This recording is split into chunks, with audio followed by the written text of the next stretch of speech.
Hi, good morning, good evening, good afternoon, everybody.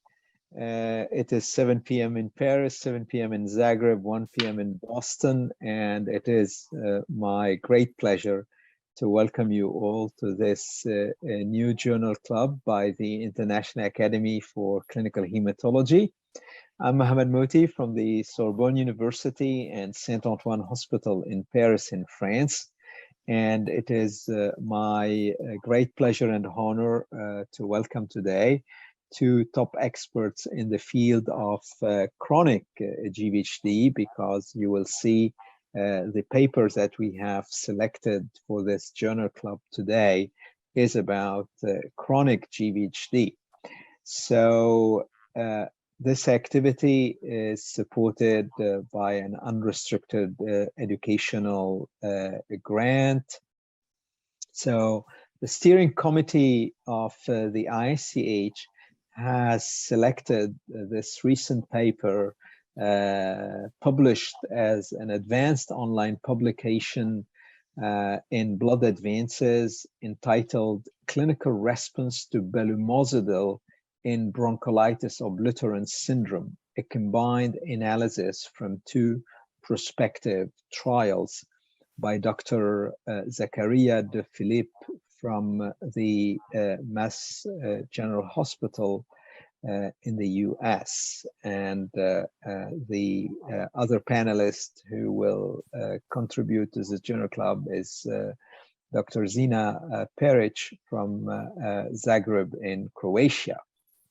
So you can see the abstract of this study, and actually this is about combining the cases of patient with involvement with lung chronic GVHD, and these are patients who were treated in two belumosudil trial, belumosudil, which is now a new player in the field of chronic GVHD, approved by FDA. And we know that this has been for many, many years a big unmet medical need. And the trial focused on analyzing the impact and efficacy of belumosudil in lung chronic GVHD. And the authors concluded that this drug has some specific and interesting clinical activity in patients with BOS, and they tried to characterize the predictive factors for response. And the key points are shown here from the paper.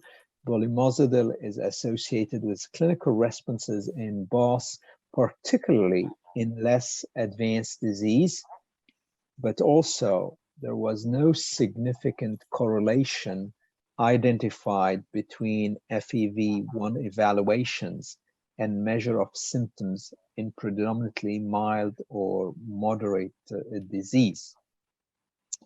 On this table, this is table 2 from the paper, the authors have nicely analyzed the response according to the lung score at baseline. And you can see this is, I personally believe, a very decent number of patients, 30 patients with NIH lung score at baseline of 1, 23 score 2, and 6 patients score 3. And you can appreciate actually that we have roughly a 50% best overall response in the score 1, including actually 27% of CR rate, which is very, very attractive and impressive in this hard to treat population and clearly big unmet need.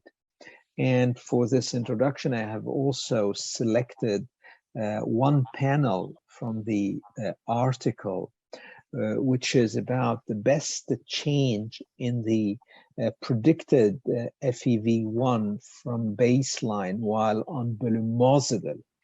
And I think, again, it is quite amazing to see actually improvement in many of these patients, which is something we're not familiar with in this field of chronic GVHD. So with this, I'll stop here my summary, and I would like again to welcome the experts. Dr. De Philippe, congratulations for this really wonderful work and paper, Zach. And Dina, thank you for joining us. And I think you are very well positioned actually to contribute to the Journal Club, because you are the chairwoman of the Complications Working Party of the EBMT. And we all know that, unfortunately, chronic GVHD is the biggest matter of concern in those patients who lived long and are in general cured of their blood cancer or blood disease after transplant. So before digging a little bit deeper into the details of the article, I'll start with you, Zina, and maybe if you can remind our audience, and of course you guys can always send your questions, your comments to, and I'll do my best to share them with Dr. De Philippe and Dr. Perich. So Zina, can you just position the problem for us? In another word, can you just tell us the epidemiology, the challenges that are usually related to the lung involvement in patients with chronic GVHD? And then I'll come back to you, Zach, and we'll go into the dig deeper into the paper. Well, yes, thank you, Mohammed. It's a pleasure to be here with both of you to discuss this article. Well, I think the article is going to be much more interesting than the introduction that I'm going to give you. So I'll just give you 3 sentences. So we know that lung GVHD is we call it a highly morbid form because it has among all chronic GVHD manifestation, it has the poorest prognosis. This is one problem. The other problem is that symptoms in patients develop actually later than the decline in the lung function. So we can't really detect it early by looking only at patients. We have to do systematic pulmonary lung function evaluation. Then standard treatment doesn't work as good as we want it to. Actually, standard immunosuppressive treatments can, let's say, stop disease progression, but they rarely improve function of the lungs or symptoms of patients. And I would say the only standard that we maybe have today is giving these patients FAM. So that's the combination of inhaled fluticasone, azithromycin, and montelukast. With a brief steroid with FAM. So because the randomized study has shown that this combination with the steroid pulse can actually limit pulmonary decline in the newly onset BOS. So that I would say be the only standard. And of course, then the novel approaches are as you well said, are an highly unmet need. Yeah, no, thank you very much, Zina, for this nice summary. And I think all of us in the transplant field would agree that this is a terrible situation with high morbidity and mortality. So, Dak, just can you clarify, because I'm not sure our audience is well familiar with belumosudil and the ROCK2 inhibition, because actually this study is a sort, let's call it a sub-analysis from 2 trials which were performed in refractory chronic GVHD. So can you just summarize what are we talking about for those guys who are not familiar with the drug? Sure thing. So so belumosudil is a bit of a novel agent, especially in the chronic GVHD setting. You know, there are a lot of GVHD agents that have been looked at in both the acute and chronic setting, but this is a drug that really developed in the chronic GVHD setting, going back to preclinical work that's almost a decade old now, showing that ROCK inhibition can ameliorate and prevent chronic GVHD in murine models. So it's the mechanism of action, the ROCK inhibitor, is that it inhibits ROCK2, and if I had to like summarize what that does biologically for patients with chronic GVHD, it's kind of twofold, at least that we know of, or that they're on the expected on-target effect. One is that it can kind of reshift the balance between kind of more pro-inflammatory T cells and T regulatory cells, so it has a modulatory effect on the immune system.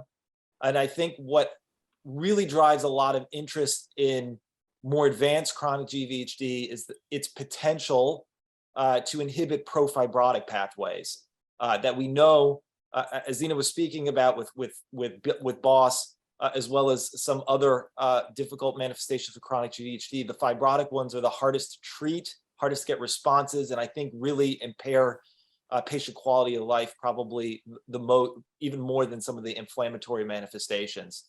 So this drug was initially looked at in a multi-center, more dose-finding study, where they looked at it at 3 different doses, and that preliminary study, which enrolled, I believe, closer to a total of maybe 60 patients or so, showed good, promising clinical benefit with an overall response rate of about 50 to 60%, and limited toxicities. You know, one of the things that's very important in more advanced chronic GVHD is a well-tolerated drug.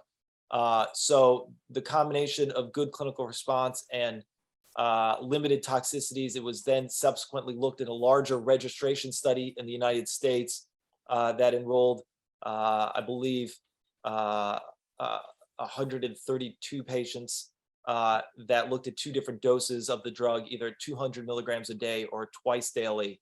And the overall response rates in general were very good. It was over 70% for both cohorts, with, once again, limited toxicities. And when they looked at different important clinical criteria, looking at how many lines of therapy these patients had received before, looking at which drugs they had received before, how many organs were involved, did they have moderate or severe chronic GVHD, it showed that there was good overall response in all these different important cohorts. So based off of that study, it received approval here in the United States last summer, and is now available commercially for patients with chronic GVHD.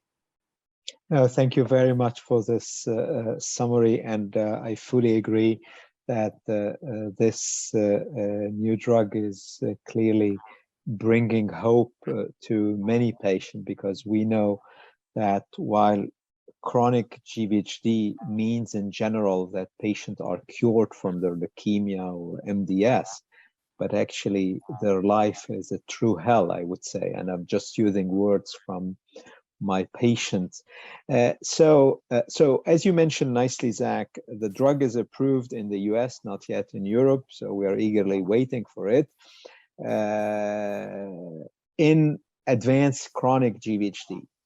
But the focus, and the results are apparently very impressive. I don't have personally experience with it yet. We treated a couple of patients on a compassionate basis, but the results are really very good in those patients who failed many other lines. But Zina, here the focus is in the lung. And we have learned historically that in lung chronic GVHD, nothing worked. And here, I mean, I showed you one figure, not only patients are responding, but even their pulmonary function test, at least some of them, are improving. So what did you think about these results, Zina? Well, Well, it's very nice to see those subsequent analysis, because these then studies always focus more specifically on specific organs. We have seen that with ruxolitinib as well. And well, my first, of course, question was, how does it compare to ruxolitinib? Because we now have not only one, but we have two agents approved in chronic GVHD. So my first question is, well, okay, this obviously works, because we do expect this from belomucil, because it works. We hope it will work in systemic sclerotic features as well. So the response here, overall response, is 32%, if I'm not wrong. And my question was, how does it compare to ruxolitinib? And then I think the response of lung to ruxolitinib is much lower, right, Zach? It's about 8%, if I'm not mistaken. So comparing to this, then this really, because once we have now not anymore one agent, but now we have two new agents. Of course, the question is, which agent would you choose in this specific setting? Also, it's important, I think, from this study that well, we know that it works better in less GVHD of the lungs, meaning that we should probably start to treat earlier, right? And another thing, it works. Median time to response is 7 cycles. While in the original it was 4 or 5 cycles, I think, for the whole population. So it means we should treat with belomucil earlier. We should treat probably longer, and we can expect some improvement in both symptoms and pulmonary function. But always my question is, what next? What is the maybe future of combining this drug with another agent, and so on? So this always new study brings many new questions. Thank you very much, Zina, and I'm glad you're bringing the issue of ruxolitinib, because of course this is the other recently or relatively recently approved drug in this field. But you're absolutely correct that while there is a lot of excitement about ruxolitinib in chronic GVHD, but also in steroid refractory acute GVHD, by the way, the lung wasn't really a big success, and they were almost, the responses are almost inexistent. While here, I think that in this analysis, if you are able to treat these patients early, this is the IACH score 1, you have 50%, including CR, which is totally unexpected, in my opinion, in the lung. So what are the teaching here, Zach, for the practice when it comes, assuming the drug is available, how would you handle it from a chronological perspective, from a practical point of view? Yeah. So I completely agree, and I think some of the things that Zina said are right on target for what I think you can really take home from this more of an exploratory analysis. I think the key to me is that we have to be very conscientious of the fact that these patients can start to have lung involvement, and we may not yet know it, right? I think we need to be very aware in screening, getting pulmonary function tests post-transplant, looking for patients who are maybe starting to have a dip in their FEV1, because we want to identify those patients early, and we want to try to treat them with an agent early. I think one of the whole reasons that I really wanted to do this analysis is because when we have large registration studies, there's a limited amount of data that could really be put there. And often we're overjoyed if we just get organ response rates, single organ response rates. But there's so much nuance, I think, in there in terms of like looking at each organ, what really was the involvement, what was the grade, how was it affecting the patient? And one of the limitations we have, right, with NIH criteria in response rates in chronic GVHD is that most of these patients fall in the PR range. And as I always say, I feel like PR can mean two completely different things. So you have a patient who gets almost all the way better, but still has a little bit of involvement. That's PR. And you can have a patient who barely gets a little bit better, and that's PR. But I think in taking care of patients, those are almost two very different things. So one of the take homes that I have from this study is, I think it is very encouraging, as you said, Mohammed, that the patients who have a lung score of 1 improve. And I think that that's a real thing. And I think that there may be patients on ruxolitinib who achieve similar responses. It becomes really hard to compare this data, I think, in more depth to other agents that haven't really been studied in that depth yet. Because I'll tell you, one thing that really stuck out to me when you really get your hands on the data and you start looking at it is like, what is meaningful improvement? Like, do we just base that off of FEV1? Do we try to base that off of patient symptoms? I think one of the things we tried to do here is look for some type of correlation in patient symptoms and FEV1, and it was really difficult, right? Like, it was really difficult to see that in this more limited data set, but looking at that in bigger data sets, whether those are patients being treated at individual centers or patients being treated on trials, I think trying to refine how we can identify who's really responding, who's improving, is an important step, even beyond just which agent we might use. Excellent. Thank you very much, Zach. We have a question here from Dr. Panayotis Kaloyanidis, asking you whether the number of previous treatments had any impact, because we discussed the early stage, which definitely responding very well, 50% overall response. But what about the number of lines? Because I think the studies included patients up to 4 or 5 lines of prior treatment. Yeah, so I think we looked at that. The breakdown that's typically was used in their data set was a median number of lines of therapy of 4. So looking at stratification of patients of, I think, less than 4 lines or 4 or more lines. So in our multivariate analysis, I believe it did not turn out that the number of lines of therapy predicted response, but the response to the previous line of therapy before enrollment. Was it a patient who had some type of partial response or previous response versus they were completely refractory to their line previously? Patients, as you would expect, patients who had been responsive to the previous line of therapy were more likely to be responsive here on this study. So I don't know if we can really speak to the number of lines of agent, but general, right? 2 different types of chronic GVHD patients, those who initially respond and then they kind of plateau or maybe start to lose that response, as compared to patients who are maybe just not responding at all. Excellent, thank you.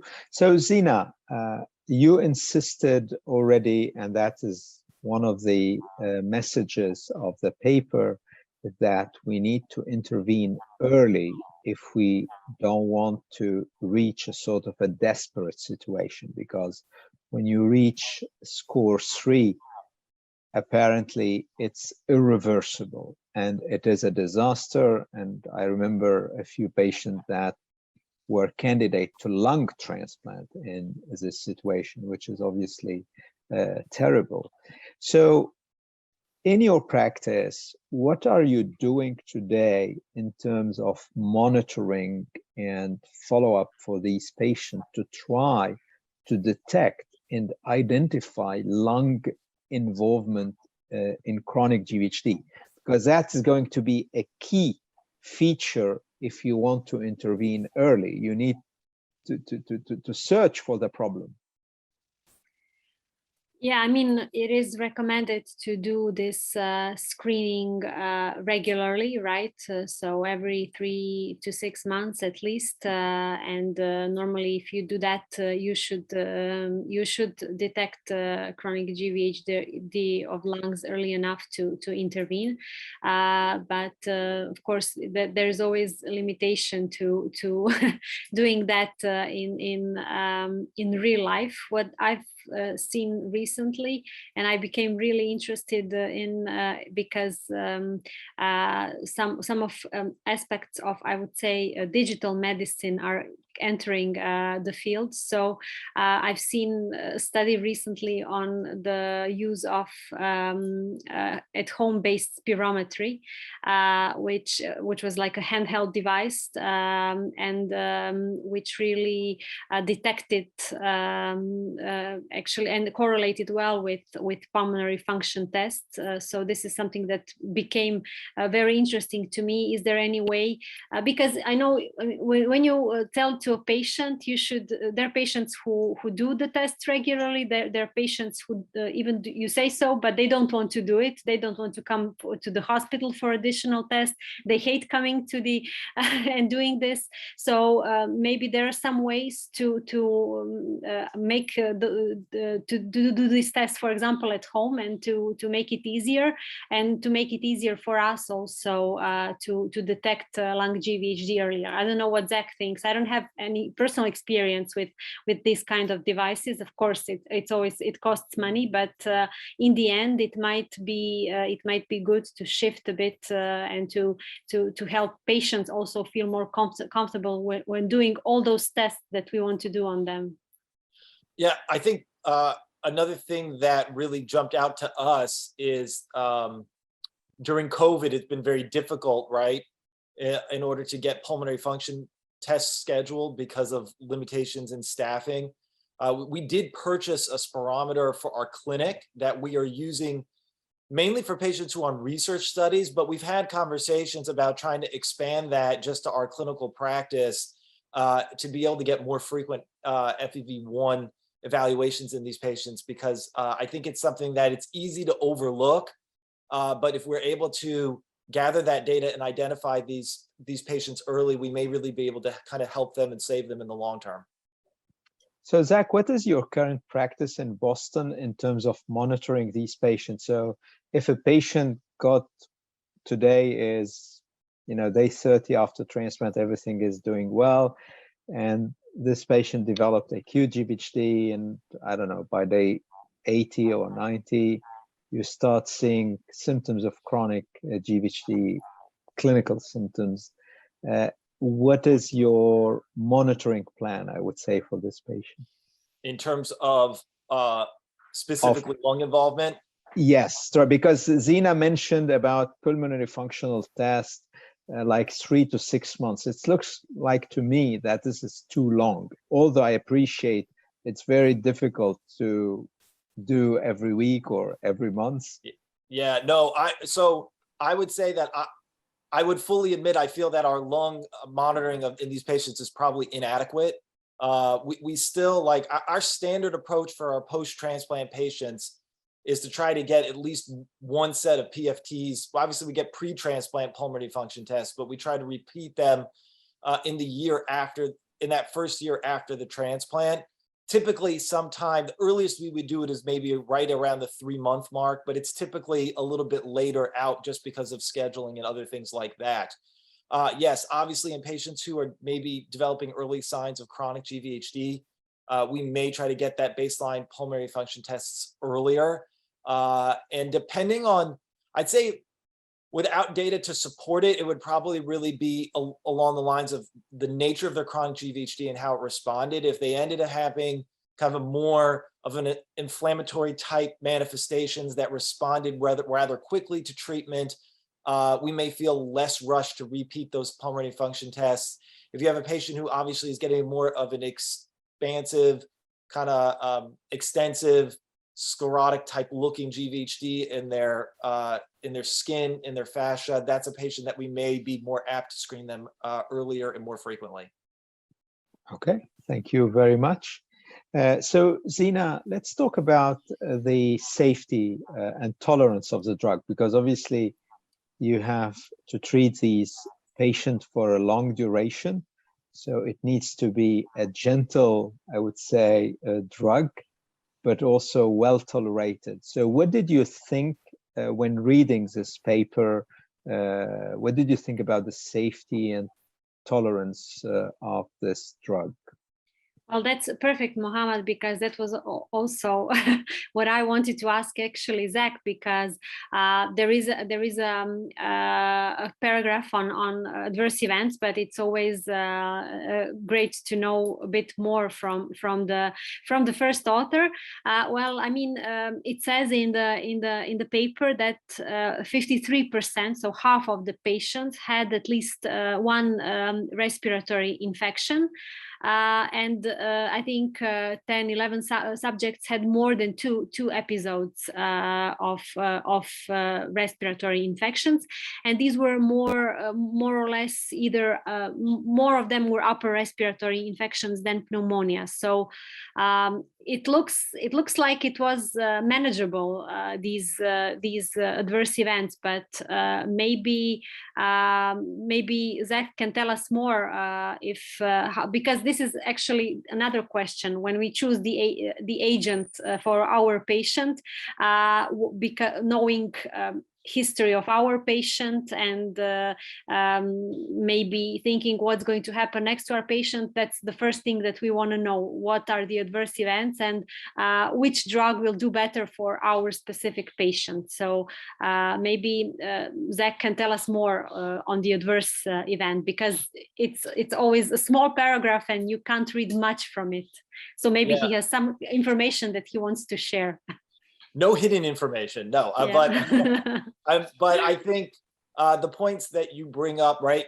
You have to remember that this is where it's always a limitation when you don't have a comparator, right? And this is a sick population, right? This is a population that is known to develop respiratory illnesses, upper respiratory illnesses, and pneumonias. The general concept or summary of your impression that it seems to be something that it's manageable, we can get patients through, I think that's accurate. I think that this subset of patients will probably have more adverse events as compared to general chronic GVHD patients.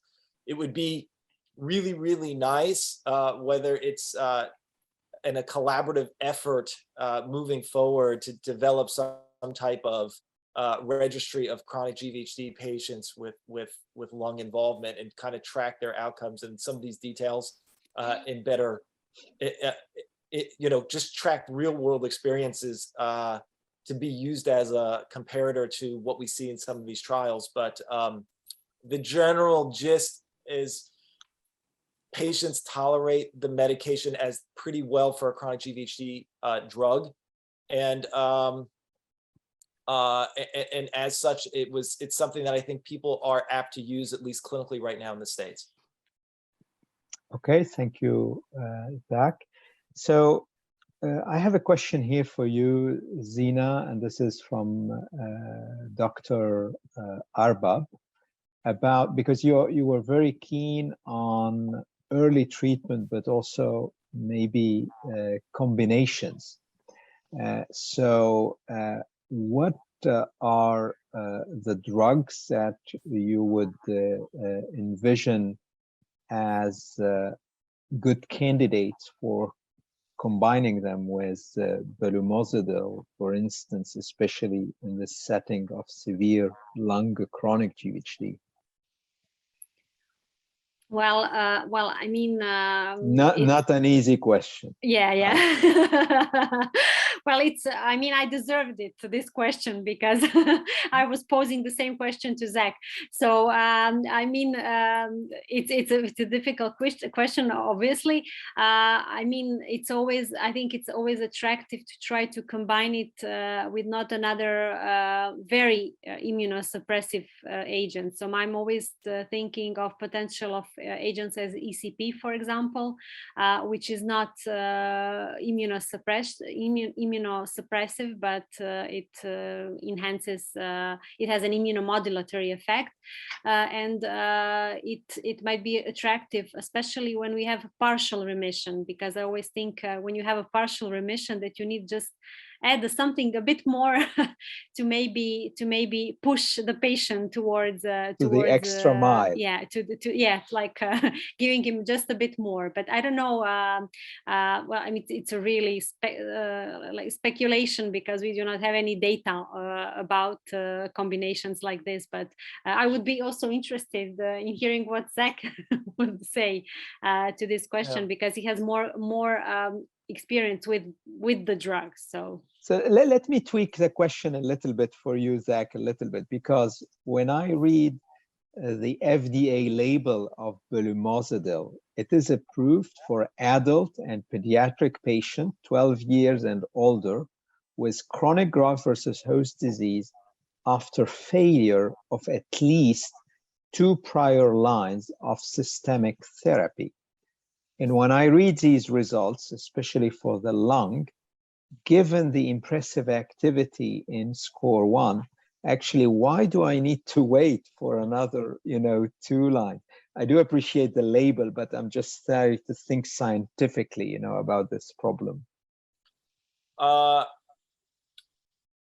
So, right, the label will always follow what the study looked at, obviously, right? But but as drug development, not specifically for the drug, but even development of treatments for patients go, right? The first step is to get a drug that shows clinical activity, and then it's on all of us to further investigate maybe how we can maximize that efficiency by looking at different populations, different settings, different combinations.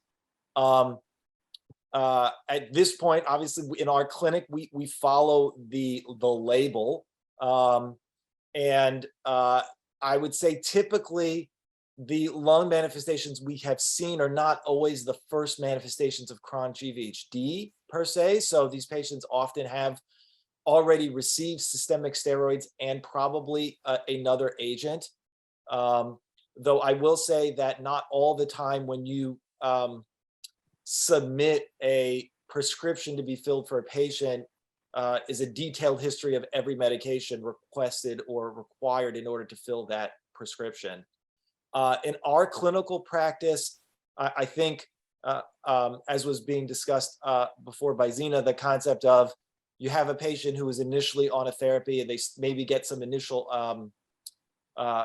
response, but then they kind of plateau when you're looking for that agent that kind of takes them over the next to the next level. That's kind of how we've been using this drug, belumosudil. A lot of times we do have patients on ruxolitinib, and then we have added this drug kind of later on. It's not been my practice necessarily to start them at the same time, because I do feel like ruxolitinib is a fantastic medication in its own right, and if a patient can achieve a really good response with that agent alone, there doesn't seem to be a need to add more agents to make things more complicated. But for patients that are maybe showing like they haven't fully progressed, but maybe they've just kind of hit the plateau where they can be right now on their current treatment, we've added it. And just a last point on that, in our clinical practice, we worry a little bit about stopping that previous agent, right? Like we do, and I've seen it based on clinical trials where we've had a patient on an agent, the clinical trial requires that you need a 30-day washout of that drug. And we kind of felt like, oh, this patient plateaued, they're not really getting that much benefit from the medication anymore. And then you stop it to get them on trial and their chronic GVHD starts to flare. And it's like, yikes, right? So in clinical practice, we've been a little more apt to think about layering therapies rather than being so rigid about starting and stopping in only one medication at a time. Excellent. And unfortunately, we must admit that because of the desperate situation of these patients, we've been accumulating immunosuppressive therapy. And of course, this is leading to more opportunistic infections. And this is a sort of a vicious circle of morbidity and mortality. Well, we still have a lot of questions, but I know it has been a busy day for everybody, and you still have that long day ahead of you. And I know, Zina, you have other commitments. I do apologize to all of you guys who send their questions. We will not be able, we're not able to answer everything, but I'm sure you can reach out to Dr. Perek or Dr. De Philip, and they will be pleased to communicate with you. I hope you have enjoyed this journal club. I think it's really an amazing new era for chronic GVHD, because it's a terrible condition, truly altering the quality of life of these patients. They are really miserable. And now we have new hope, because we know ibrutinib has been approved some time ago. Ruxolitinib has been approved, and now the key player is already here, the ROCK2 inhibitor, belumosudil, with an excellent efficacy and safety profile. And this is really bringing a lot of hope to many patients. So thank you all for being loyal to the ICH activities. Thanks a lot, Dr. De Philip, for sharing with us your thoughts, and congratulations again about this paper. Thank you, Zina, for being with us. And wherever you are, please stay safe and keep well. Thank you very much. Take care.